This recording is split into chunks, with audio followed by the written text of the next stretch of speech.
Bem-vindos uma vez mais ao canal Insights e hoje, na sessão Encontros, eu gostaria de apresentar para vocês uma pessoa muito querida, uma pessoa muito especial que está conosco, que é o Tony Piccolo. Tony, ele é economista, ele é empreendedor, produtor cultural, idealizador e diretor-geral do Instituto Amai-vos Contém Amor. Ele vai ter a oportunidade de conversar um pouco conosco e explicar, inclusive, o que é esse Instituto Amai-vos Contém Amor.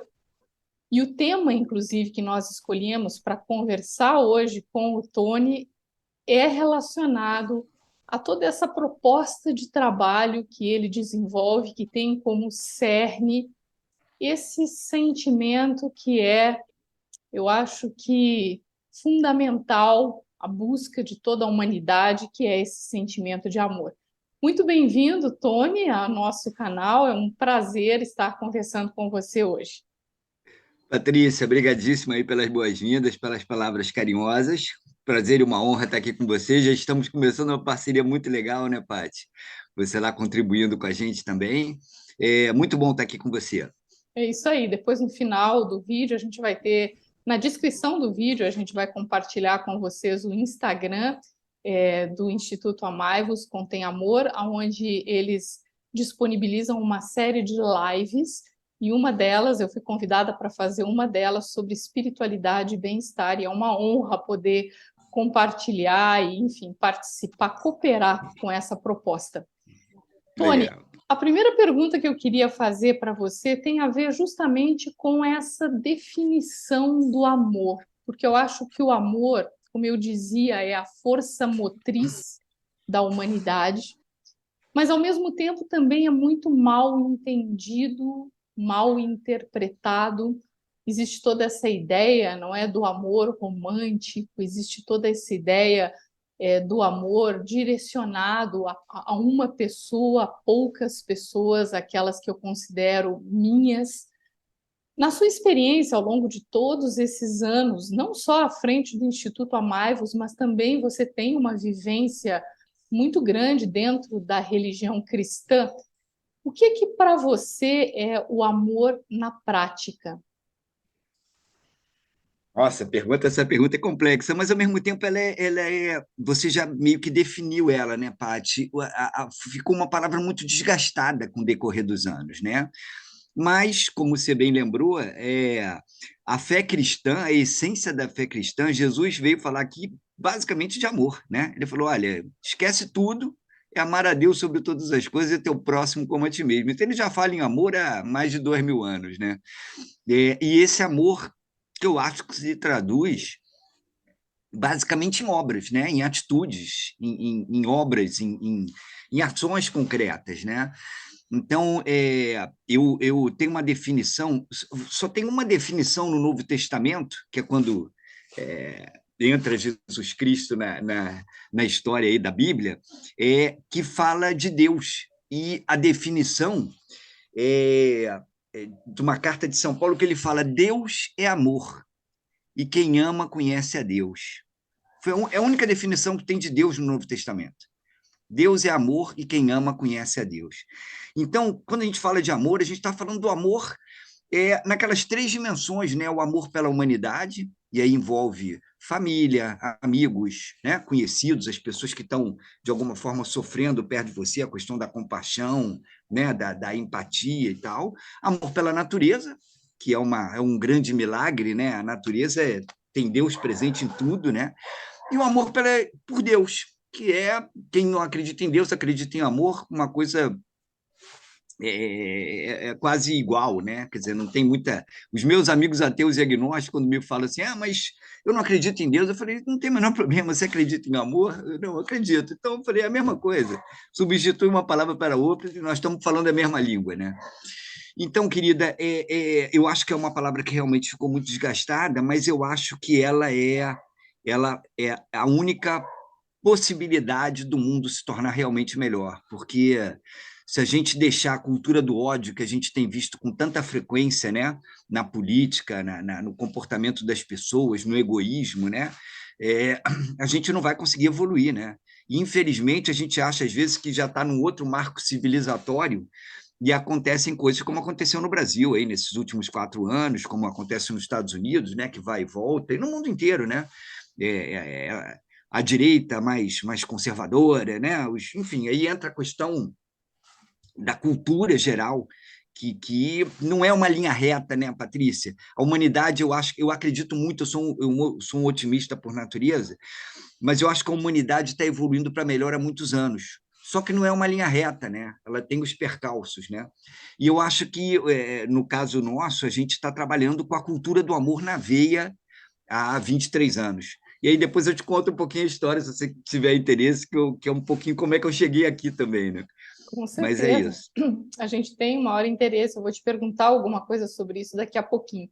Mas só Tá. seguindo nessa linha tão interessante que você tocou, não é? Porque você logo trouxe a ideia de Deus é amor. Para mim, não é? De uma certa forma, o sentimento de amor, ele sempre me evoca um estado de doação, não é? Quer dizer, me parece que o amor é um pouco o oposto dessa postura de tomar para si, não é? Quer dizer, é esse ser pleno de si, não é? Que simplesmente se abre e se faz disponível e disponibiliza a sua energia, o seu tempo, os seus pensamentos em prol de alguma coisa maior do que ele mesmo, não é? Do que o seu ego, do que as suas próprias necessidades. E eu acho que Deus, né, Tony, para muita gente é um enigma, não é? É interessante você falar essa questão de Deus, dos seus amigos ateus, porque eu acredito que muita gente que se diga ateu, no fundo, é justamente porque não encontra uma definição de Deus que lhe satisfaça, não é? Quer dizer, que de repente satisfaça a sua busca. E eu queria que você elaborasse para a gente um pouquinho mais essa ideia de que Deus é amor, porque, como você mesmo disse, é através do amor que as pessoas elas são capazes, talvez, de reconhecer essa energia divina que está presente um pouco mais, não é? Então, você gostaria de falar um pouquinho mais para a gente dessa ideia Posso de falar, posso falar. Deus é amor? Mas olha, só dando um alerta para o pessoal aí, eu não tenho formação de teologia, Uhum. filosofia, né? Eu sou um economista de formação, foi um lapso ali na minha carreira, porque eu não tinha muito a ver comigo, mas foi por necessidade, mas enfim. Mas Santiago já falava, viu, Patrícia, que a fé sem obras é morta, né? Então, acho que entra um pouco nessa linha que você está dizendo, que você, quando fala em amor, você pressupõe uma abertura ao mundo, né? Uma generosidade que transcende o seu ego, a sua individualidade, né? Você está pensando de uma forma maior, né? Mais aberta. Aí você está Santo Inácio, que é um santo católico, né? Que ele dizia que o bem, quanto mais universal, mais divino, né? Então, a coisa de você realmente tentar fazer o seu melhor para melhorar a humanidade, de alguma forma, né? Então, assim, e o bem tem que ser universal, não pode ser para minha turma, para minha família, para os meus filhos, né? Para minha religião, né? Eu acho que tem que pensar de uma forma realmente mais universal, né? Como é que a gente agrega as pessoas? E eu acho que a grande interseção, aí vou bater nessa tecla, a grande interseção das crenças, né? Das religiões, das culturas, ela está no amor, né? É o amor, aí você pode ir e variando ali a conotação, é o amor pelo filho, é o amor pela família, é o amor pela cultura, é o amor pela música, é o amor pela natureza, né? E você vai dimensionando como é que cada um interpreta o seu amor, né? Pode ser por uma pessoa, pode ser por... Agora, é obviamente que eu acho que o ideal é que esse amor realmente seja um amor universal, né? Seja um amor no sentido, não amo todo mundo, né? Não é chegando a esse essa nirvana quase, né? Mas assim é o amor que você trabalha, porque assim também não é fácil, viu? Porque a gente tem, obviamente, as nossas limitações humanas, espirituais, né? E aí a gente vai trabalhando para, de alguma forma, e essa tem sido o que me motiva a andar, viu, Paty? No fundo, o sentido da vida, né? O que a gente está fazendo aqui, né? Porque a morte é um mistério, né? A gente tem as nossas crenças, mas ninguém tem certeza de nada, né, Patrícia? O ateu pode estar certo, pode ser que isso aqui acabe. Eu acho uma loucura. Eu não vejo sentido em um mundo ser só isso. Mas, enfim, mas isso é a minha crença. Mas, assim, é muito nessa linha, o sentido da vida e o mistério da morte. Para mim, a vida só faz sentido se houver amor, né? Senão, nada do que está aqui faz sentido, né? A desigualdade social, a pobreza, o sofrimento do ser humano, né? A gente vê muita coisa errada, muita coisa injusta, muita coisa. Então, se você não acreditar em alguma coisa realmente maior, eu acho que a vida fica bem difícil, né? Fica bem, bem complicado. Então, eu acho que vou muito nessa linha de a fé sem obras é morta, o bem quanto mais universal, mais divino, e eu acho que o sentido da vida para todo mundo se resume nessa palavrinha que eu estou batendo na tecla, ó, mas é essa coisa de amar mesmo, de conseguir, na prática, né? Que aí é um exercício, porque, de novo, todos nós temos nossas limitações, né?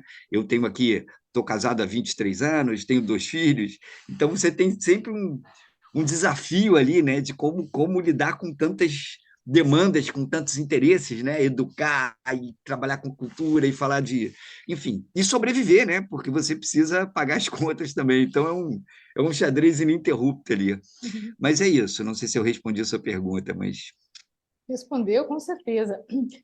É interessante, não é? Porque, de uma certa maneira, às vezes as pessoas também falam sobre essa questão do propósito de vida, né? Um pouco que você tocou. E para mim, né, Tony, me parece que tanto a questão do propósito de vida quanto a questão do amor tem a ver ou passa por tornar o seu eu disponível para uma proposta maior, para uma energia maior, para um benefício maior, não é? Quer dizer, quando você se faz disponível, você se faz, como dizia lá o São Francisco, já que você está citando alguns santos, não é? Quando você se faz um instrumento para que a bondade se manifeste através de você. Eu acho que é aí que reside a questão desse propósito. Não é você querer ser igual a alguém mais ou querer fazer o que alguém mais faz. Basta ser você mesmo, desde que você abra, não é, as fronteiras, digamos assim. E a minha próxima pergunta é bem pessoal. Como é que um cara como você, economista, né, que vem lá, enfim, dos números, das ciências exatas, não é? Acaba envolvido num projeto cujo cerne é o amor, que é o caso do Instituto Amai-vos. Quer dizer, na sua experiência prática, Tony, o que aconteceu para você abrir as fronteiras, não é, do seu amor e deixar que enfim, que esse projeto maravilhoso tomasse forma através da sua pessoa, através de você? nossa, querida, essa pergunta também é forte, é complexa, mas na verdade, é, eu ia até citar para você, antes da gente começar a conversar, meu poeta preferido, que é Fernando Pessoa, né? E que ele tem aquela poesia que todo mundo conhece, mas que ele fala que eu não sou nada, nunca serei nada, não posso querer ser nada, a parte isso, tenho em mim todos os sonhos do mundo, né? Então, acho que isso me define um pouco como eu me sinto, né? Eu me sinto um nada, um grãozinho aí nesse universo louco, mas eu sempre sonhei muito, eu sempre fui muito ambicioso no sentido de acreditar que dá para mudar as coisas, sabe? E aí, Patrícia, vem a história da minha família também. Eu venho de uma família muito católica, mas de uma família católica que executava na prática as coisas que pregava, né? Então, só para te dar um exemplo, a minha mãe, ela fundou a Pastoral de Favela no Rio de Janeiro. Então, quando estavam removendo as favelas, levava as favelas lá para os subúrbios, né, para os lugares mais distantes, assim, pegava aquele pessoal que morava no Vidigal, no Leblon, em Ipanema, e transferia lá para o fim do mundo, sem nenhuma estrutura, mas era como um depósito ali de gente pobre, né? E eu me lembro que a minha mãe, ela estava trabalhando na época naquela comunidade do Vidigal, favela do Vidigal, comunidade Vidigal, e queriam transferir eles lá, e ela falou que não ia sair de lá de jeito nenhum. Ela sentou no meio da rua, disse que dali não saía, e naquela época era regime militar, né? Estamos falando aí, ainda saindo da ditadura militar e tal. E aí o cardeal, na época, era o Dom Eugênio Salles, ele apoiou elas, né? No sentido de dar suporte, ligou para o governador, falou que aquilo era um absurdo, que não ia fazer, blá. Enfim, começaram o movimento e ali fundou a Pastoral de Favela. Foi num movimento de resistência a uma transferência de uma comunidade para mais um fim de mundo aí para o pessoal, depósito de gente, né? Para poder tirar ali para a área nobre, né? Como se fosse uma área que não pudesse ter comunidades. Enfim, então eu venho dessa realidade. Eu com 10 anos, eu já subia morro com minha mãe, minhas tias todas trabalhavam. Uma era da Pastoral do Menor, outra da Pastoral de Favela, outra do Banco da Providência. Cada uma fazia uma coisa dentro de comunidades e tal. Então eu cresci vendo essa realidade. E a minha família também sempre foi muito politizada, né? Então eu com 13 anos estava lá no auge da ditadura militar, em 1973, né? Então lá em casa tinha muito debates políticos na época, né? Então chamava os intelectuais da época para discutir política e tal. Então foi o meio que eu cresci, né? Então só para você ter uma ideia, com 18 anos eu fazia economia na PUC, trabalhava em banco e dava aula em favela à noite. Isso com meus 18 anos, isso lá atrás, né? E fui fazer economia, viu, Patrícia, também por um acaso, assim, porque meus pais se separaram muito cedo e eu queria ajudar minha mãe a pagar a conta. Então, o que eu vou fazer para ganhar dinheiro? E fui fazer economia que não tinha nada a ver comigo. Eu gostava de música, eu gostava de esporte, eu gostava de mar. E fui fazer economia. Mas, enfim, mas isso é uma parte aqui rápido. Mas eu acabei fazendo economia e fui trabalhar em banco, me transferindo para Nova York, fiquei 2 anos em Nova York, voltei, fui diretor financeiro de empresa grande. Enfim, entrei naquela maluquice de mercado, né? Mas com os 34, 35 anos, eu falei, não é nada disso que eu quero, tá legal. Estava solteiro, sem filho. E aí, meus irmãos já crescidos, minha mãe já sobrevivendo bem, já não precisavam mais de mim para nada. Falei, agora está na hora de eu cuidar da minha vida. Pedi demissão, larguei tudo e comecei um processo de releitura pessoal, né? O que eu quero fazer da minha vida? E aí eu tinha algumas pistas, eu queria trabalhar com cultura, com espiritualidade, com social, né? Era o que me movia, o que eu queria fazer de alguma forma, não sabia bem como. Trabalhei no primeiro grande evento, que foi a vinda do Papa ao Brasil em 96, 97, segundo encontro mundial do Papa com as famílias. Eu fiz parte do conselho gestor financeiro, fiz parte da infraestrutura e logística, enfim. Então, fiquei um ano lá trabalhando com uma galera maravilhosa do Rio de Janeiro, Dom Eugênio Salles coordenando e tal. Ali eu resgatei meus valores e tal. Bom, enfim, aí até que em 99, nesse processo, eu tive uma lesão, Patrícia, jogando futebol aí na praia, e que os médicos diagnosticaram que eu ia ficar paralítico. Uau. E eu fiquei literalmente um ano de cama sem saber se ia andar, né? E aí, assim, não fiquei deprimido, não fiquei abatido, não fiquei nada. Mas, assim, cultura, espiritualidade social e a variável nova era deitado, né? Como é que eu faço tudo deitado? E aí começou o Amai-vos, porque eu tinha que trabalhar deitado, final de 99, começando a internet, eu podia falar no telefone, podia trabalhar pela internet, eu me imaginando deitado, trabalhando deitado, né? E assim comecei.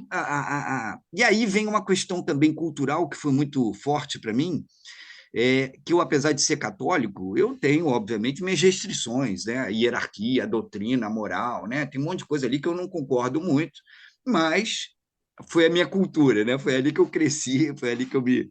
Enfim, me identifico muito com a espiritualidade naciana, Santo Inácio de Loyola, cansei de fazer retiro espiritual e ali eu realmente me identifico. Mas, enfim, e aí eu deixei claro para todo mundo, porque eu vinha da cozinha da igreja, né? Eu, assim, ao mesmo tempo que eu estava lá junto com a pastoral de favela, a pastoral do menor, subindo o morro e tal, eu conhecia, eu tinha acesso também aos cardeais, aos bispos, então eu conseguia transitar bem naquele meio ali, né? E com história de vida, familiar e tal. Então eu deixei claro para as pessoas, eu falei, olha, eu quero trabalhar com amor. Eu não quero entrar em doutrina, em moral, isso tudo é problema de vocês. Eu vou trabalhar com amor e eu quero estimular diálogo, intercrença, diversidade cultural, direitos humanos e meio ambiente. É o que eu quero trabalhar. O resto, vocês cuidem aí, porque não é minha praia. Eu vou chamar judeu, muçulmano, afrodescendente, ateu, agnóstico, quero todo mundo junto, trabalhando pelo amor. Aí os caras, pô, Uhum. foi engraçado, Paty, que no início eu virei um maluco, né? Sai do mercado financeiro, tem uma lesão jogando futebol e aí cria um projeto para falar de amor. Os caras falam, pô, esse cara pirou de vez, né? Ficou maluco, não está bem, né? Não está, enfim. Mas, mas foi o início de uma caminhada que já tem 23 anos aí, eu acho que a gente foi quebrando muitas barreiras. É, e aí é isso, depois eu posso te contar com mais detalhes aí a história do projeto. E me conta uma coisa, Tony, da sua experiência também, não é, fazendo essa, enfim, não seria bem uma migração, porque a coisa aconteceu de num outro ritmo, né, para você. Mas como é que você relaciona, qual a relação que você faz entre o exercício desse amor altruísta e a felicidade pessoal, o bem-estar, esse estado de satisfação, de contentamento, com base na sua própria experiência, porque você parece uma pessoa, não é, que exala esse contentamento, você está de bem, não é? Parece que você está de bem com você e com a vida. E você relaciona isso com, enfim, com esse trabalho todo que você tem desempenhado ao longo de todos esses anos? Essa pergunta é muito legal, Paty, porque eu vou te falar. Eu fui executivo, né? Assim, eu trabalhei 22 anos, eu estava em Nova York, trabalhando em banco, andando de limusine e trabalhando na Park Avenue com 59 ali, centro de Nova York. Enfim, e aquilo tudo não me deixava feliz, sabe? Eu estava sempre ansioso, eu estava sempre angustiado, e muito dinheiro, tudo dinheiro, sabe aquela coisa que eu falei, cara, enfim. É claro, assim, eu tô pegando o lado que me incomodava, né? É claro que eu me divertia, eu ia a show, saía com os amigos, estava morando numa cidade cosmopolita, né? Enfim, eu tentava tirar o que tivesse de melhor ali. A experiência de morar sozinho foi muito interessante, né? Você, né, com 22 anos, eu lavava, passava, cozinhava, né? Ia trabalhar, pagava minhas contas. Foi uma experiência muito legal, mas aquilo não me fazia feliz, isso é fato. E quando eu comparo, né? Teoricamente, assim, naquela época eu ganhava bem, né? Estava numa situação um pouco mais financeiramente, com muito mais tranquilidade do que eu tenho hoje. Mas assim, aquilo não me deixava bem, não me deixava feliz, entendeu? E a virada foi muito significativo isso para mim, porque a virada, quando eu comecei o amar, para você ter uma ideia, eu reencontrei uma ex-namorada 2 semanas antes de eu ter lesão. Essa namorada ficou cuidando de mim e acabou, hoje é minha mulher, está 23 anos comigo. É, decidi ter filho, coisa que eu não queria. Eu tinha o casamento dos meus pais não deu certo, eu ficava achando que no meu não ia dar também. Então eu não queria nem casar nem ter filho. Acabei tendo filho. Então assim foi uma virada, um tudo junto e misturado, né? Eu idealizei o Amaivos, casei, tive filho e estou nessa história já há 23 anos. Agora, assim, eu me sinto muito mais feliz hoje do que eu já fui com 20, 30 anos, quando estava Uhum. naquela loucura de fazer coisas que, de uma certa forma, a sociedade impõe para você, né? Impõe não, mas assim, culturalmente, né? Eu me lembro do meu pai dizer assim: "Ah, pode fazer o que você quiser". Aí ele definiu o que era o que eu quisesse: medicina, direito e engenharia. Economia já era uma atividade marginal, entendeu? E assim, não tinha abertura para você fazer arte, para fazer esporte, para fazer teatro, para fazer, sei lá, qualquer coisa que eu realmente gostasse, né? Era uma coisa mais fechada. Mas não estou nem culpando ele, não. Acho que era uma questão cultural da época mesmo, né? Então, agora eu tive dois irmãos que também foram uma lição para mim, porque o meu irmão mais novo, tem 2 anos a menos que eu, ele entrou no teatro com 10 anos. Teatro na época era uma loucura, porque era um lugar de homossexual, de prostituta, de drogado, né? Teatro era assim, era o lugar dos que não deram certo na vida, né? Não deu nada certo para fazer teatro. E meu pai careta, engenheiro, sabe? Minha mãe era bem mais aberta, mas enfim, mas ele ficou no teatro e está aí até hoje. Assim, é uma pessoa que peitou tudo e foi fazendo o que acreditava E, assim, é uma das pessoas mais felizes que eu conheço, porque ele faz o que gosta desde cedo, né? Descobriu uma vocação ali. Isso aí é claro que é um fato que não é tão comum, você ter uma vocação desde cedo, né? E a minha irmã também é a mesma coisa, fez sociologia, se formou, depois largou tudo, foi fazer música e hoje em dia trabalha com música. Então já está também há muitos anos trabalhando com o que ela acredita. Então, meus pais faleceram já tem muito tempo e nós ficamos muito unidos e cada um na sua rotação, né? Mas nessa área da cultura. Eu trabalho com cultura do amor, internet e tal. Meu irmão, teatro, né? E dirige peças incríveis também, sempre com essa temática de pano de fundo. E minha irmã, música também, nessa linha de orações cantadas, né? Ela tem Ah, uma coisa Tem um showzinho dela que eu vou te convidar depois, mas isso eu falo depois. bacana, Mas interessantíssimo. E fala para a gente então um pouco, Tony, qual é a essência do trabalho do Instituto Amai-vos? E também, assim, né, depois que você explicar, se é um programa que as pessoas podem participar, se elas podem se engajar, se elas podem contribuir com essa proposta também. tá, deixa eu te contar. Então, começa lá atrás com essa ideia de como é que eu contribuo para melhorar a humanidade. Era um pouco a minha essência, assim, lá atrás, né? Querendo Uhum. juntar todo mundo, mas não estava muito claro como é que eu ia fazer isso tudo, né? Então, assim, eu queria dar orientações humanas e espirituais, eu queria aproveitar a educação e cultura como pilares para propagar a questão do amor, né? A consciência, a autoconsciência, né? A cultura, a educação. Então foi uma construção, é quase como um quebra-cabeça, né? Eu comecei chamando as pessoas, pessoas, instituições. Então cada um que eu trazia na época, Patrícia, assim, quando eu fui buscar primeiro da própria Igreja Católica, porque era minha praia. Então eu lancei o Padre Online, foi o primeiro padre online do mundo. E o pessoal dizia: não, não pode, o padre online e tal. Eu falei: como é que não pode? Nós estamos com a internet aí, o padre pode receber consulta de todo lugar do mundo.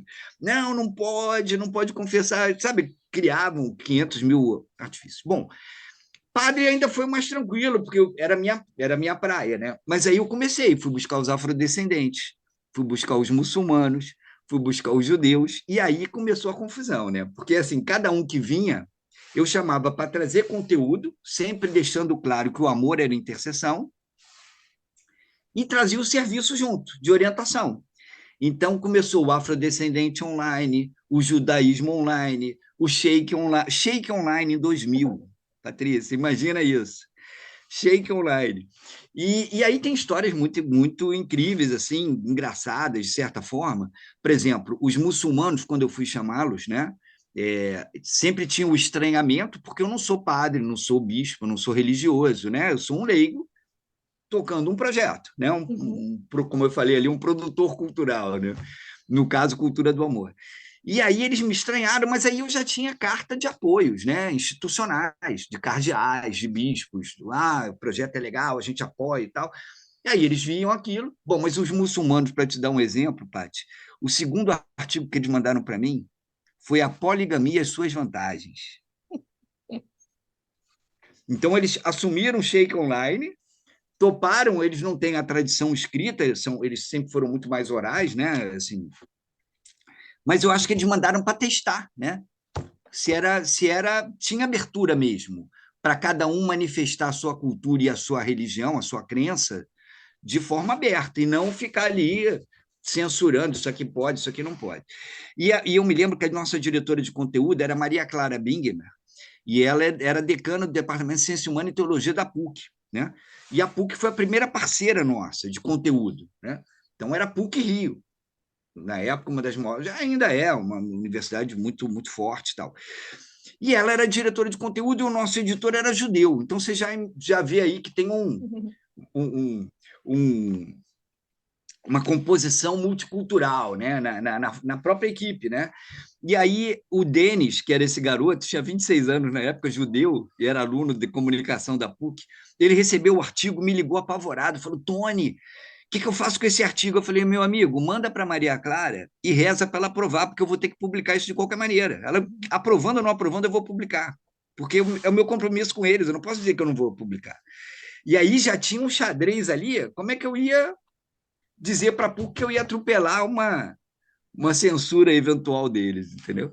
Mas, enfim, graças a Deus ela aprovou o artigo foi publicado, deu uma confusão danada, mas, mas eu deixei claro para todo mundo que a proposta era essa. Eu ia trabalhar a questão do diálogo intercrença e que a gente tinha que respeitar as culturas e as crenças como elas são, e não ficar querendo impor a nossa, né? Isso é amor, né? Ah, não, Com certeza. não pode gay. Ah, não pode, sei lá, afrodescendente, não pode o muçulmano falar de poligamia. Bom, que mundo é esse, cara pálida, né? Vocês estão falando com quem, né? Uhum. E aí foi quebrando barreira, Patrícia. Foi uma. Tem muitas histórias nessa linha, viu? Porque eu levei muito fogo amigo, mas graças a Deus, Paty, depois de 5 anos, houve uma, uma adesão maciça ao projeto, uma credibilidade filosófica e institucional que aí não estava mais sendo questionado a minha idoneidade, né? A minha pequena loucura, nem institucionalmente se aquilo era possível, não era, porque já estava funcionando, já tinha um monte de serviço online, um monte de conteúdo maravilhoso da PUC, da Unicinos, de outras universidades. Aí eu fui costurando uma série de parcerias, a coisa foi andando, e aí, para chegar hoje, a gente basicamente oferece conteúdos educativos e culturais ligados a amor e direitos humanos, aqueles pilares que eu falei com você, diversidade cultural, diálogo intercrença, direitos humanos e meio ambiente, e tem 11 serviços online gratuitos, tem padre online, pastor online, sheik online, judaísmo online, afrodescendente online, pessoa com deficiência, diversidade sexual, equidade de gênero, enfim, e orientação espiritual, tem vários serviços online totalmente gratuitos. E a minha função é meio como produtor, como é que eu dou tudo isso de graça, né? Que eu acho que esse sempre foi o desafio. Nós vivemos num país muito rico, mas muito desigual. Se cobrasse, as pessoas não iam ter acesso. Então, o meu desafio pessoal sempre foi como é que eu dou tudo de graça e consigo me financiar, né? Então, a minha luta é essa. Eu fico buscando patrocinador, mantenedor e tal, para ver se consigo continuar dando tudo de graça, né? E é um pouco o que vocês fazem também. Aí você perguntou, como é que a pessoa pode se envolver? Eu acho que pode se envolver, primeiro, seguindo a gente e dando lá o nome, e-mail, telefone, se possível, porque a gente começa a contactar essas pessoas para dizer, olha o que a gente está fazendo, olha o serviço que a gente tem, você não precisa, mas de repente sua família precisa, sua mãe precisa, seu tio, alguém da sua família, né? Precisa de uma orientação humana e espiritual, não tem com quem conversar. E aí você tem um celularzinho na mão, você conversa, e aí vou te dar o exemplo do padre. O nosso padre online, por exemplo, era o Jesus Hortal, foi reitor da PUC durante 10 anos. O cara fala 10 línguas, teólogo, filósofo. Então, assim, você vai consultar um padre, não é qualquer padre, sabe? É um padre legal, assim. Então, ele recebe pergunta do mundo inteiro, sobre todos os temas que você puder imaginar, sem filtro, vai direto para ele que coordena, e ele responde. Então, a pessoa tem um celularzinho, está lá no interior do Acre, no Amazonas, na África, quer consultar um padre? É de graça. É só entrar e consultar. Não tem. Dá lá o seu e-mail, só você vai receber a resposta por ali, entendeu? É por isso que tem que dar. Mas aí é isso, é tentar. O que a gente precisa realmente é que essa rede vá se consolidando e aumentando. As pessoas vendo as nossas lives, as pessoas entendendo os conteúdos, que é educação, né? É cultura do amor, é educação, é cultura, né? E são os serviços que a gente oferece para dizer, ó, você não entendeu alguma coisa, você precisa de uma orientação, tá tudo aqui. É só entrar e é de graça. Não precisa se preocupar que não vai ter nenhuma cobrança, entendeu? Agora, é claro que a gente pede para as pessoas participarem, quem puder, né? Ou com conteúdo, ou com serviço, ou com uma parceria que seja interessante para divulgar o projeto. Aí a gente está o tempo inteiro buscando formas de trabalhar junto, né? Que é uma rede. Muito interessante, né, Tony? Até Patrícia, porque. sabe Pode quantos falar, funcionários a gente tem, Paty? nem imagino. Zero. Não tem funcionário. Ou seja, é um São trabalho pessoas, de doação, de um trabalho voluntário que as pessoas são desenvolvem. pessoas e instituições como nós dois, entendeu? Cada um faz um pedacinho e a coisa roda, entendeu? Eu brinco com o pessoal, eu faço uma analogia com algumas pessoas brigam comigo, Al-Qaeda do bem, entendeu? É uma rede, são células independentes e complementares. Então, quando você faz sua livezinha ali, você é uma pessoa maravilhosa que tem uma proposta muito parecida com a nossa, cada um no seu meio, né? E você vai lá e contribui com o seu conhecimento, com a sua cultura, com a sua educação, para para tentar atingir mais gente no mundo, entendeu? Então, é uma célulazinha independente e complementar, porque uma coisa vai puxando a outra. Não estou dizendo que a gente não tem uma estrutura, que eu tenho que ter contador. O Amabs é uma OCIP, uma organização social civil de interesse público. Então, tem que pagar contador, tem que ter financeiro, tem uma estrutura que tem que andar, mas é tudo rede, né? São parceiros. Claro, com certeza. E eu acho que nesse momento, né, Tony, quer dizer, uma rede, o que eu estou entendendo é que é uma rede para disseminar o bem, para disseminar o amor, não é? O Nas suas amor, diversas exatamente. manifestações. Eu acho que no momento que a gente está vivendo, não é? Que é um momento de tanta complexidade, os desafios, eles são enormes. Eu acho que as pessoas estão muito carentes exatamente dessa orientação espiritual. E de repente vocês oferecem para as pessoas não apenas uma orientação espiritual, mas ela ainda pode escolher de qual fonte ela quer receber essa orientação, esse sustento, não é? Eu acho que é uma das definições também de amor, né, Tony? Quer dizer, a pessoa se sente sustentada espiritualmente, ela se sente abraçada sutilmente, não é? Ela se sente amparada, não é? E todas essas são, sem dúvida nenhuma, manifestações práticas do amor. E eu acho que é a essência da vida do ser humano, não é? Quer dizer, essa coisa do realmente do sustento, do acolhimento, do Acolhimento. afeto, não é? Que é o que vocês estão oferecendo de uma forma fantástica, né? Online, não é? Como você Online mesmo está gratuito, né? enfatizando, não é? Então é realmente maravilhoso. E como eu disse, não é lá no princípio, a gente vai colocar os caminhos para vocês encontrarem o Instituto Amaivos, para encontrarem o Tony e poderem saber mais e quem sabe até tomar, não é, sustento dessa oportunidade aí e colaborar da forma como vocês puderem. Tony, a gente está Maravilha. chegando no final da nossa conversa, mas eu queria abrir uns minutos para você passar uma última mensagem que você queira deixar para o pessoal aí que está nos assistindo nesse vídeo. Olha, Paty, agradecer muito o convite. A gente sempre tenta, de alguma forma, passar para as pessoas, divulgar o que a gente está fazendo, que eu realmente acho que assim, o que eu mais gostei desse período de 23 anos, Paty, foi a qualidade das pessoas que eu conheci, viu? Eu realmente conheci gente incrível de todas as das crenças que você puder imaginar, gente que acredita nisso, porque para estar com a gente, Patrícia, tem que ter a cabeça aberta, tem que ser progressista, entendeu? E o cara que entra, que é preconceituoso com gay, ou é preconceituoso com a raça, ou é preconceituoso com o nível social, ele não vai estar com a gente. Porque a gente é um caldeirão de gente que quer trabalhar a cultura do amor, a gente quer estar junto, a gente quer melhorar a humanidade de alguma forma e tal. Então, aqueles religiosos caretas, os reacionários, os que acreditam em arma, em guerra, cara, esses não estão com a gente. Esses estão é uma outra vertente, a cultura do ódio, né? Que é quase uma eu acho que a gente vive uma guerra cultural, Patrícia. Hoje, infelizmente, nós estamos vivendo uma guerra cultural. E eu tenho certeza que nós estamos do lado certo, a cultura do amor na veia, que eu acho que é isso que todas as religiões pregam, todas as crenças do bem pregam, né? Quando não tem mercenário envolvido, miliciano e tal, né? Então, é essa que a gente prega. E eu sou, no geral, muito otimista, Paty. Tem uma frase do Frei Beto, que eu acho linda, eu falei de Fernando Pessoa, né, que não sou nada e tal, mas tem uma frase do Frei Beto que eu achei linda, ele falou assim, olha, durante uma fase da minha vida, ele foi preso pela ditadura, né, sempre lutou pelas grandes causas humanas, espirituais, né, ele trabalhava pela igreja né, com comunidades eclesiais de base e tal, e ele falou assim, olha, durante muito tempo da minha vida, eu achei que eu ia conseguir mudar o mundo na minha curta existência. A gente tem 100 aninhos ali para viver, né?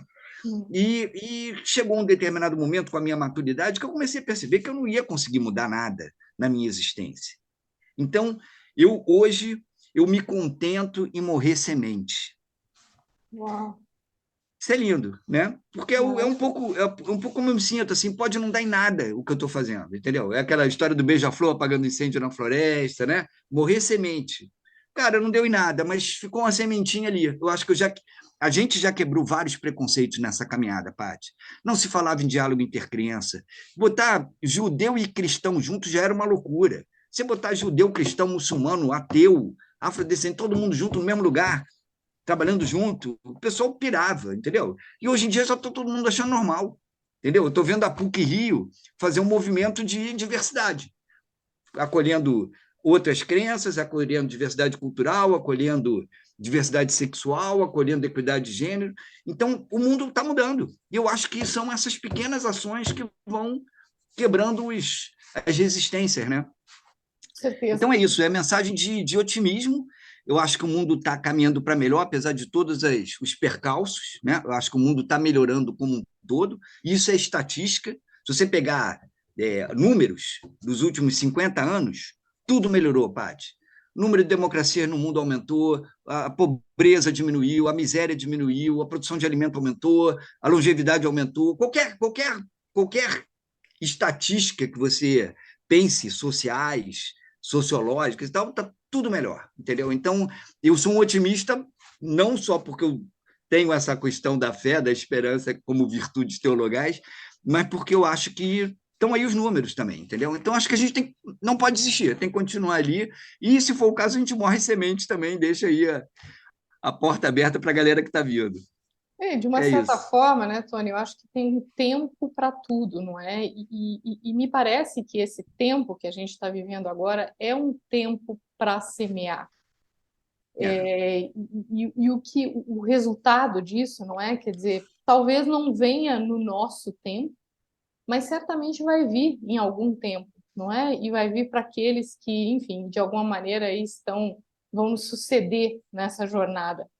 é verdade. A gente, enfim, eu tenho estudo Raja Yoga já há muitos anos, não é?